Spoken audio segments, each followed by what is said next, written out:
Guys welcome back to my channel. আজকে তোমরা দেখতেই পাচ্ছ আমি বেরিয়ে পড়েছি। সো অনেক দিন পরে যেহেতু ভিডিও করছি তো ভাইকে নিয়ে বেরিয়ে পড়েছিলাম একটু। এটা হলো গিয়ে দোলের দিনের ক্লিপ।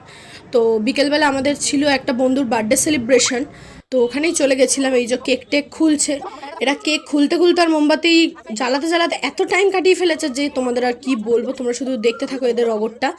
সো এই যে ও কেক টেক কাটলো, ওখান থেকে কাটার পর আমরা বেরিয়ে গেলাম। তো দেখতেই থাকো। এখানে এই যে ছুরি দিয়ে হাত কাটার চেষ্টা চলছে, মানে একটা কাঠের ছুরি দিয়ে যে হাত কাটবে না এদের, সেটা মানে মাথায় কমন সেন্স নেই, এরা সবাই পাগল। এই যে এত মোমবাতি জ্বালানোর চেষ্টা করছে, একটা কেউ জ্বালাতে পারেনি। লাস্টে আমি ক্যামেরাটা বন্ধ করে জ্বালিয়েছিলাম, তো তোমাদের সেটা তো আর ক্লিপটা নেওয়া হয়নি যেহেতু আমার ক্যামেরা আমিই করি। সো তারপরে এই যে মোমবাতিটা জ্বালানো হয়ে গেছে, তো এরপর কেকটা কাটবে।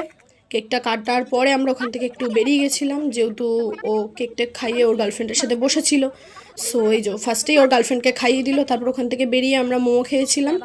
মোমোটা এত সুন্দর প্লেটারিং করেছিল যে কি বলবো, ভীষণ ভালো লাগছিল। তারপরে খেয়েছিলাম লোটে ফ্রাই, যেহেতু অর্ডারটা আসতে একটু লেট করছিল ওই জন্য দেরি করেই খেয়েছি একটু। So next part coming soon guys. তারপর বাড়ি এসে খেয়েছিলাম একটু chow mein. So tata bye bye, next part coming soon, bye bye guys.